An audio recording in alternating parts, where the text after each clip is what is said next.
ದುಡ್ಡು ಖರ್ಚು ಮಾಡ್ತಾರೆ.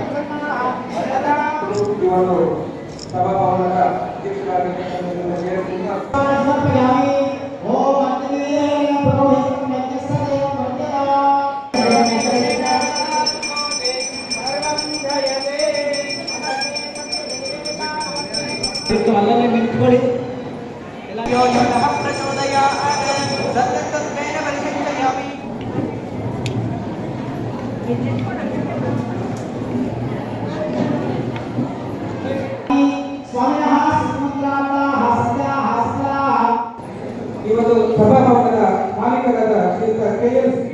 ಬಹಳ ಪ್ರಯತ್ನ ನಮ್ಮದಾಗಿದೆ, ನಿಮ್ಮದಾಗಿದೆ. ಆಗಿದೆಯಾ? ಯಾರ್ದಾಗಿದೆ ಕೈ ಎತ್ತಿ? ಯಾರ್ದು ಆಗಿಲ್ಲ. ಆ ಜ್ಯೋತಿ ನೀವು ಆರಿಸಿದಷ್ಟು ಪ್ರಜ್ವಲವಾಗಿ ಬೆಳಗುವಂತ ಕೆಲಸ ಮಾಡುತ್ತೆ. ಆ ಪ್ರಜ್ವಲ ಬೆಳಗುವಂತ ಕೆಲಸವನ್ನು ವೀರೇಂದ್ರ ಹೆಗ್ಗಡೆಯವರು ಮಾಡ್ತಾರೆ, ಹೇಮಾವತಮರು ಮಾಡ್ತಾರೆ. ಅವರ ಆಶೀರ್ವಾದ ನಾಡಿನ ಜನತೆಗೆ ಸಿಕ್ಕಿದೆ.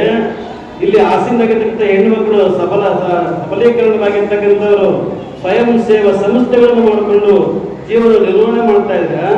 ಯಜಮಾನ ದುಡ್ಡು ಕೊಡೋದು ಪರವಾಗಿಲ್ಲ, ಸಂಘದವರು ಒಂದು ₹1,00,000 ಎತ್ಕೊಂಡು ಬಂದು ಕೂಲಿ ನಾಲೆಗಳು ಕಟ್ಟುವಂತ ಕೆಲಸ ಮಾಡ್ತಾ ಇದ್ದಾರೆ. ಬಹಳ 0% ಬಡ್ಡಿ ಕೊಡ್ತಾರೆ.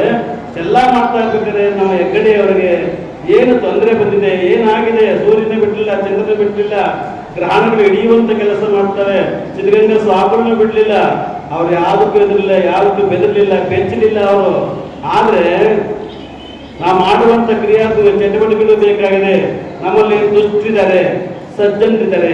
ಎಲ್ಲಿ ನಮ್ಮ ಶರೀರದಲ್ಲಿ ದುಷ್ಟರು ಸಜ್ಜನರು ಇಬ್ಬರು ಸೇರ್ಕೊಂಡವರಿಗೆ ಯಾರ ಪರ್ಸೆಂಟೇಜ್ ಜಾಸ್ತಿ ಅಪ್ಪ ಅಂದ್ರೆ ದುಷ್ಟ ಶಕ್ತಿ ಜಾಸ್ತಿ ಆಯ್ತು. ಕಣ್ಣು ಯಾವ ಕಡೆ ನೋಡ್ಬೇಕು ಅಂದ್ರೆ ಅಲ್ಲಿಗೆ ಹೋಗ್ಬೇಕು ನಡಿ ಅಂತ ಹೇಳುತ್ತೆ. ಈ ಮನಸ್ಸು ಹೇಳುತ್ತೆ ಅಲ್ಲಿಗೆ ಹೋಗ್ಬೇಕು ನಡಿ ಅಂತ ಹೇಳುತ್ತೆ. ಬೇರೆ ಬೇರೆ ಕೆಟ್ಟ ವಿಚಾರಗಳು ಮುನ್ನಡೆಯುವಂತ ಕೆಲಸ ಮಾಡುತ್ತೆ. ಅವ್ರನ್ನ ಸಜ್ಜನರಾಗಿ ಪರಿವರ್ತನೆ ಮಾಡ್ಕೊಳ್ಬೇಕು. ಅವರು ನಮ್ಮ ಧರ್ಮ ರಕ್ಷಣೆಗೆ ಮುನ್ನುಗ್ಗುವಂತ ಕೆಲಸ ಮಾಡಬೇಕು. ಇಡೀ ನಾಡಿನ ಜನತೆ, ಇಡೀ ನಾಡಿನ ಸಂತರು ಇವತ್ತು ಧರ್ಮಸ್ಥಳಕ್ಕೆ ಪ್ರಯಾಣ ಮಾಡಿದ್ದಾರೆ. ನಾವೆಲ್ಲೂ ಕೂಡ ಲಕ್ಷ ಲಕ್ಷ ಲಕ್ಷ ಜನ ಹೋಗಿದ್ದ. ನಾವೆಲ್ಲೂ ಕೂಡ ಧರ್ಮಾಧಿಕಾರಿಗಳ ಸಾಂತ್ವನವನ್ನು ಹೇಳಿ ಅವರ ಒಂದು ಆಶೀರ್ವಾದವನ್ನು ಪಡ್ಕೊಂಡು ಎಲ್ಲರೂ ಕೂಡ ಗಮಿಸುವಂತ ಕೆಲಸ ಮಾಡೋದು. ಇವತ್ತು ಒಂದು ಧರ್ಮದವರಲ್ಲ, ಒಂದು ಜಾತಿಗೆ ಅಲ್ಲ, ಜಾತ್ಯತೀತವಾದ ಧರ್ಮ. ಅದು ಜಾತ್ಯತೀತವಾದ ಕ್ಷೇತ್ರ. ಧರ್ಮಸ್ಥಳ ಒಂದು ಜಾತಿಗೆ ಮೀಸಲಾತಿ ಇಲ್ಲ. ಅವನು ಧರ್ಮಸ್ಥಳ ಸರ್ವಾಧಿಕಾರಿ, ಸರ್ವಂತರ್ಯಾಮಿ, ಜಗದಗಲ ಮುಗಿದಗಲ ಬಿಗಿಹಗಲ ನಿರ್ಮಗಲವಾಗಿರ್ತಕ್ಕಂಥ ಪರಮಾತ್ಮ. ಆ ಪರಮಾತ್ಮ ನಂಬಿದ ಮೇಲೆ ಅವನೆಲ್ಲವನ್ನು ಕೊಡುವಂತ ಕೆಲಸ ಮಾಡ್ತಾನೆ. ಹಾಗಾಗಿ ಅವ್ರು ನಂಬಿಕೊಂಡು ಕ್ಷೇತ್ರದಲ್ಲಿ ದಾಸೋಹವನ್ನು ಮಾಡ್ತಾರೆ. ಒಂದು ಸಾರಿ ಅಧಿಕಾರಿಗಳು ಬಂದರು. ಅಧಿಕಾರಿಗಳು ಧರ್ಮಸ್ಥಳದ ಗೋಡನ್ಗೆ ಹೋದ್ರು. ಅದು ಲಾಕ್ ಮಾಡಬೇಕು ಅಂತ ಹೋದ್ರು. 2 ಸರ್ಪಗಳು ಓಡ್ ಬಂದು ಅಧಿಕಾರಿಗಳು ಬಿಟ್ಟು ಓಡೋಗ್ಬಿಟ್ರು. ಇಷ್ಟೇ ಕೆಲಸ ಆಗೋದು, ಇಷ್ಟೇ ಕೆಲಸ. ಸರ್ಪಗಳು ಯಾವಾಗ ಬಂದು ಬಿಟ್ಟು ಓಡುವುದು ಬಿಗಾಕ್ರಪ್ಪ ಅಂತ ಹೇಳಿ, ಈ ಬಿಗಾಕ್ರದ್ದು ಹಾಕ್ಬಿಡಿ ಅಂತ ಕೇಳಿದ್ರೆ ಈಗ ನಮ್ಮ ಕೆಲಸ, ಧರ್ಮದ ಕೆಲಸ ಇಷ್ಟಿದೆ. ಎಲ್ಲ ಮಂಜುನಾಥ ನೋಡ್ಕೊಳ್ತಾನೆ, ಅಪ್ಪಣ್ಣ ನೋಡ್ಕೊಳ್ತಾನೆ ಅಂತ ಹೇಳಿ ಅವರ ಅಪ್ಪಣ್ಣ ಮತ್ತು ಮಂಜುನಾಥ ಅವರಿಗೆ ಮಂಜುನಾಥ ಸ್ವಾಮಿಗೆ ಅರ್ಪಣೆ ಮಾಡ್ಕೊಂಡಿದ್ದಾರೆ.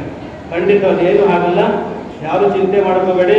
ನೀವೆಲ್ಲೂ ಕೂಡ ಪೂಜೆ ಮಾಡಿ, ಸ್ನಾನ ಮಾಡಿ ಪೂಜೆ ಮಾಡ್ತಿರಲ್ಲ, ನಿಮ್ಮ ದೇವರ ತಲೆಯ ಮೇಲೆ ಮಂಜುನಾಥ ಸ್ವಾಮಿಯವರ ಫೋಟೋ ಇದ್ರೆ ಒಂದು ಹೂವನ್ನ ಇಟ್ಟು ಎಲ್ಲವನ್ನ ಪರಿಸು ದೇವ ಅಂತ ಹೇಳಿ ನೀವೆಲ್ಲರೂ ಕೂಡ ಒಂದು ಇಲ್ಲಿಂದ ಸಂದೇಶಗಳು, ಬೇಗ ಸಂದೇಶವನ್ನ ನೀವು ಕಳಿಸೋದೇ. ಪೂಜ್ಯರು ವೀರೇಂದ್ರ ಹೆಗ್ಗಡೆಯವರು ಅನೇಕ ವರ್ಷಗಳಿಂದ ಸ್ಥಾಪನೆ ಮಾಡಿ, ಇದರ ಉದ್ದೇಶ ಸಮಾಜಮುಖಿಯಾದ ಅನೇಕ ಕಾರ್ಯಕ್ರಮ. ಅದರಲ್ಲಿ ವಿಶೇಷವಾಗಿ ಏನಿವತ್ತು ಕುಡಿತ ಅನ್ನೋ ಕೆಟ್ಟ ಚಟದಿಂದ ಕಾಲೇಜಲ್ಲಿ ವಿದ್ಯಾರ್ಥಿಗಳು ಅನೇಕ ದುಶ್ಚಟಗಳು ಕಳ್ಕೊಂಡು ನಮ್ಮ ಜೀವನವನ್ನು ಹಾಳು ಮಾಡಿಕೊಳ್ತಾ ಇರುವಂತ ಕೆಟ್ಟ ಕೆಲಸಗಳನ್ನ ಒದ್ದೋಡಿಸಿ ಸ್ವಚ್ಛ ಸಮಾಜವನ್ನ ನಿರ್ಮಾಣ ಮಾಡೋದು, ಅದಕ್ಕೆ ಪೂರಕವಾದ ಕಾರ್ಯಕ್ರಮಗಳನ್ನ ಸಮಾಜದಲ್ಲಿ ಏರ್ಪಡಿಸೋದು ಪೂಜ್ಯರ ಒಂದು ಆಸೆ. ಇಂಥವು ಸಾವಿರಾರು ಕಾರ್ಯಕ್ರಮಗಳು ಪ್ರಾದೇಶಿಕ ನಿರ್ದೇಶಕರು ಹೇಳುದು, ಸವಿಸ್ತಾರವಾಗಿ ಏನೇನು ಯೋಜನೆಗಳಿದೆ, ಏನೇನು ಕಾರ್ಯಕ್ರಮಗಳಿದೆ, ಬಡವರಿಗೆ ಏನಿದೆ, ಮನೆಗಳು, ಆಮೇಲೆ ಹೆಣ್ಣು ಮಕ್ಕಳು ಅವ್ರಿಗೆ ಅವರು ಸ್ವಯಂಪ್ರೇರಿತವಾಗಿ ಸ್ವಾವಲಂಬಿಗಳಾಗಿ ಜೀವನ ಮಾಡಲಿಕ್ಕೆ ಅವ್ರಿಗೆ ಆರ್ಥಿಕ ಸೌಕರ್ಯಗಳು ಈ ತರ ಅನೇಕ ಪುಣ್ಯ ಕಾರ್ಯಗಳು ಇವೆಲ್ಲವನ್ನು ಕೂಡ ಶ್ರೀ ಕ್ಷೇತ್ರ ಧರ್ಮಸ್ಥಳ ಗ್ರಾಮೀಣಾಭಿವೃದ್ಧಿ ಯೋಜನೆ ಮುಖಾಂತರ ಮತ್ತು ಜಿಲ್ಲಾ ಜನಜಾಗೃತಿ ವೇದಿಕೆ ಮುಖಾಂತರ ಕೂಡ ಕಾರ್ಯಕ್ರಮ ಇಡೀ ರಾಜ್ಯದಾದ್ಯಂತ ನಡೀತಾ ಇದೆ. ಚಿಕ್ಕಬಳ್ಳಾಪುರದಲ್ಲಿ ಕೂಡ ಪೂಜ್ಯರು ಶ್ರೀಮತಿ ಹೇಮಾವತಿ ಅಮ್ಮನವರು ಗ್ರಾಮೀಣಾಭಿವೃದ್ಧಿ ಯೋಜನೆ ಮುಖಾಂತರ ಅನೇಕ ಕಾರ್ಯಕ್ರಮಗಳನ್ನ ಲಕ್ಷಾಂತರ ಜನ, ಸಾವಿರಾರಲ್ಲ ಲಕ್ಷಾಂತರ ಜನಕ್ಕೆ ಅವ್ರು ನೀಡಿರುವ ಪ್ರತ್ಯಕ್ಷವಾದ ನಿದರ್ಶನಗಳ ನಮ್ಮ ಕಣ್ಮುಂದೆ ಇದೆ. ಒಂದೇ ಒಂದು ಉದಾಹರಣೆ ನಿಮ್ಗೆ ಹೇಳಿಕೆ ಬಯಸ್ತೇನೆ. ಶ್ರೀನಿವಾಸ ಸಾಗರ ಅನ್ನೋ ಒಂದು ದೇವಸ್ಥಾನ ಡ್ಯಾಮ್ ಈಗ ಕೂಡಿ ಹೋಗ್ತಾ ಇದೆ. ಅಲ್ಲಿ ವೆಂಕಟೇಶ್ವರ ಸ್ವಾಮಿ ದೇವಸ್ಥಾನ ಇದೆ, ಅನೇಕ ಜನ ನೀವು ನೋಡಿರ್ತೀರಿ. ಅದ್ರ ಪಕ್ಕದಲ್ಲೇ ಒಂದು ಶಿವನ ಕರ್ನಾಟಕ ಜನಜಾಗೃತಿ ವೇದಿಕೆ ವತಿಯಿಂದ ಏನೆಲ್ಲ ಕಾರ್ಯಕ್ರಮಗಳು ಮಾಡ್ತಾ ಇದ್ದಾರೆ ಅದನ್ನು ತಾವೆಲ್ಲ ನೋಡಿದಿರಿ, ಕೇಳಿದಿರಿ, ಸುಮಾರು ಕಾರ್ಯಕ್ರಮಗಳು ಭಾಗವಹಿಸಿದ್ರಿ.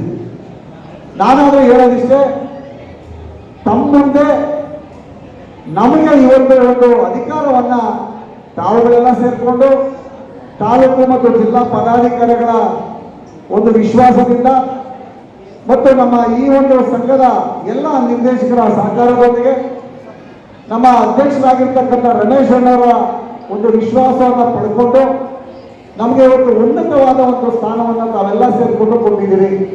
ನಾನು ನಿಮಗೆಲ್ಲ ಏನು ಈ ಒಂದು ವೇದಿಕೆಯಲ್ಲಿ ಇರ್ತಕ್ಕಂಥ ಎಲ್ಲ ಗಣ್ಯರಿಗೆ, ಈ ಒಂದು ಧರ್ಮಸ್ಥಳ ಕ್ಷೇತ್ರಾಭಿವೃದ್ಧಿ ಯೋಜನೆ ಎಲ್ಲ ಪದಾಧಿಕಾರಿಗಳಿಗೆ ಮತ್ತು ಈ ಕಾರ್ಯಕ್ರಮದ ರೂವಾರಿಗಳಾಗಿರ್ತಕ್ಕಂಥ ವೇದಿಕೆ ಮಾಡಿರ್ತಕ್ಕಂಥ ಎಲ್ಲ ಮಹಿಳೆಯರಿಗೆ ನಾನು ಇವತ್ತು ಧನ್ಯವಾದಗಳನ್ನು ತಿಳಿಸ್ತಾ ಇದ್ದೀನಿ. ಇದು ಒಂದು ಉತ್ತಮವಾದ ಕಾರ್ಯಕ್ರಮ, ಇದು ಉತ್ತಮವಾದ ಒಂದು ಘನತೆ ಗೌರವ ಇರ್ತಕ್ಕಂಥ ಒಂದು ಅಧಿಕಾರ. ಈ ಅಧಿಕಾರ ನಾವು ದುರುಪಯೋಗ ಪಡಿಸ್ಕೊಳ್ಳುವಂಥ ಒಂದು ಅಧಿಕಾರ ಅಲ್ಲ. ಏನು ಸುಮಾರು ಸತತವಾಗಿ 8 ವರ್ಷಗಳ ಕಾಲ ಈ ಒಂದು ಸಮಸ್ಯೆ ಬೆಳವಣಿಗೆ ಆಗಿ ಬಂದಿದೆ. ನಿಮಗೂ ನಮಗೆಲ್ಲ ಏನೆಲ್ಲ ಅನುಕೂಲಗಳಾಗಿವೆ, ಮುಂದಿನ ಎಲ್ಲ ಏನೆಲ್ಲ ಅನುಕೂಲಗಳು ಮಾಡಬೇಕು ಅಂತ ಈ ಸಮಸ್ಯೆ ಮುಂದೆ ಬರ್ತಾ ಇದೆ. ಆ ಒಂದು ಸಮಸ್ಯೆನ ಬೆಳೆಸುವಂತ ಕೆಲಸ ವೇದಿಕೆಯಲ್ಲಿ ಇರ್ತಕ್ಕಂಥ ಗಣ್ಯರು, ವೇದಿಕೆ ಮಾಡಿರ್ತಕ್ಕಂಥ ಎಲ್ಲ ಮಹಿಳೆಯರು ಮಾಡಬೇಕು ಅನ್ನೋದೇ ಈ ಒಂದು ಸಂಸ್ಥೆಯ ಉದ್ದೇಶ. ಈ ಸಂಸ್ಥೆಯಿಂದ ಎಲ್ರಿಗೂ ಅನುಕೂಲ ಆಗ್ತಾ ಇದೆ ಹೊರತು ಅನಾನುಕೂಲ ಯಾರಿಗಾಗಿದೆಯಾ? ಯಾರು ಅನಾನುಕೂಲ ಆಗಿದೆಯಲ್ಮ? ಇಲ್ಲ. ಅನುಕೂಲ ಆಗ್ತಾ ಇರ್ತಕ್ಕಂಥ ಸಂಘ ನಾವು ಬೆಳೆಸುವಂತ ರೀತಿ ಅವ್ರಿಗೆ ಇರಬೇಕು. ಇದು ಒಂದು ಉತ್ತಮವಾದ ಕಾರ್ಯಕ್ರಮ. ಇವತ್ತು ನಮ್ಮ ಮನೆಯಲ್ಲಿ ಸತ್ಯನಾರಾಯಣ ಪೂಜೆ ಮಾಡ್ಬೇಕಂದ್ರೆ ಎಷ್ಟು ಸಾವಿರ ಖರ್ಚು ಮಾಡಬೇಕು?